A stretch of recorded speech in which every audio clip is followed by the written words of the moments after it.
2 vite. Pra,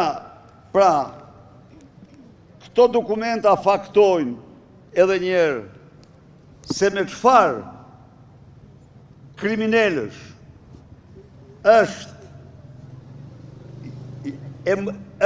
ose çfarë kriminalësh kanë infiltruar, kanë penetruar në organet e drejtësisë pas reformës. Tani që Irena me 5 mbiemra të mbrohet, të hahet turpi me bukë nga KLG-ja, ILD-ja dhe Altin Troplini në mënyrë të koordinuar, kjo dëshmon se këta zbatojnë vetëm urdhra të Edi Ramës, vetëm urdhra të Edi Ramës dhe janë sklever të tyre. Të dashur miq,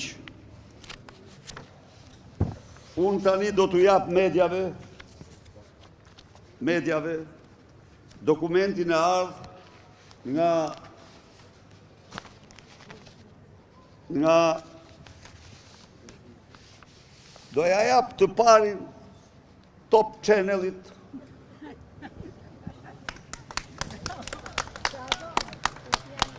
E kuptoni vetë, nuk bëj koment.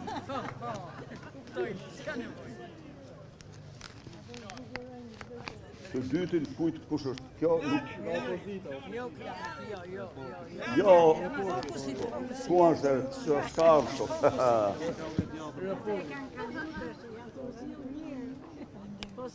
Ja. Dhe thoni pastaj që nuk respektojmë kundërshtarët.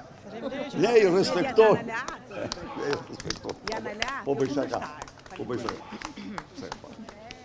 Tani, një çështje dytë që duhet të dënoj këtu para jush, ta denoncoj, është fakti që këtu 2 ditë më parë hyri me veston e avokatës mbrojtësje Pamela Qirko Balluku, motra e Rahmetlie Ballukut. Se tani e tutje, si që shënova dje në një status, Lubie Balluku do të quhet Rahmetlie Balluku. Po, tani këtu ka një gjë të tmerrshme. Cila është gjëja? Jo se ato janë motra, jo. Por se vetorët marrin licenca e avokatërve dhe në stilin e Rakipi ata do të shkatrojnë përfundimisht të gjithë shërbimin e avokatisë, masi janë të vetmit që i kanë pengë gjykatësit, prokurorët, dhe është absolutisht drejtësia e konfliktit interesit. Nuk them se ajo motër, pse është motër, s'mund t'jetë avokate, se ligji e lejon, duhet jemi, por sepse është pra platforma e mafiozit më të shpifur, më të rrezikshëm në sistemin e drejtësisë, patroni i Altin Troplinit që e ka emrin Arben Rakipi. Çfarë bën Arben Rakipi? Arben Rakipi është drejtor i shkollës magjistraturës, ndërkohë ka studion e avokatisë. Dhe shkon tani tek nxënësit e tij që mbarojnë dhe u pret gjobat, të kam vu kaq, të kam kaluar kaq, të kam bërë këto, të kam bërë ato, dhe ky s'ka akt më të shëmtuar, s'ka dëshmi më flagrante të një drejtësie të konfliktit interesit. Rakipi ishte vetëm një. Tani keni lukunin e vetorve, që janë, imagjinoni ju një famoze Genta Bunga, e cila përflitet për shuma të tmerrshme, bashkë me këtë Pamelen, të cilat përfliten për takime me Meg Gonigalin, të cilat përfliten për shumë, dhe këto tani të vinë të mbrojnë, ku ku mund të qëndrojë kjo? Të vinë me dosjet e vetingut për të mbrojtur kriminal në akuzat e tyre. Ky është dëshmi tjetër e një sistemi drejtësie në konflikt të plot interesi. Ja se çfarë krijoi Soros reforma. Nuk mbetet gjë tjetër, vetëm Delina Fiso temrohet antare në gjykatën kushtetuese. Edhe ajo do ndodhi. Pyetje, unë i hapur për çdo pyetje. Po. Dytit më parë, zoti Basha është paraqitur për të pyetur për 21 janarin. Ju keni marrë një fletëthirrje për 21 janarin për të pyetur? Tani. Do të sqaroj shqiptarët se nga viti 2013 djerë në vitin 2025 njeriu që ka penguar çdo hetim tasaj dosje ka vetëm një emër dhe ky është Edi Rama.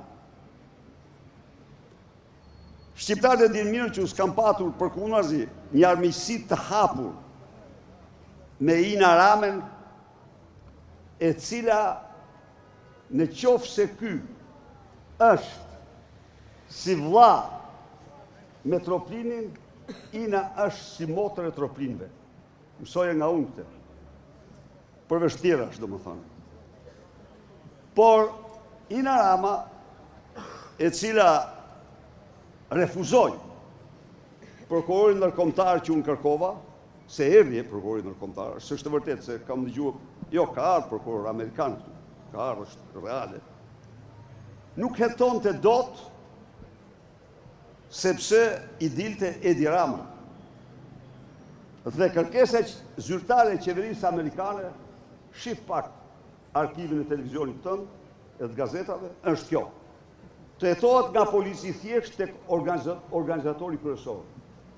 Kjo deklarat, kjo kërkesë ka ardhur këtu nga Thomas Countryman, që erdhi i posaçëm për këtë krizë, ishte asistent ndihmës zëvendës sekretar shteti. Një. E dyta,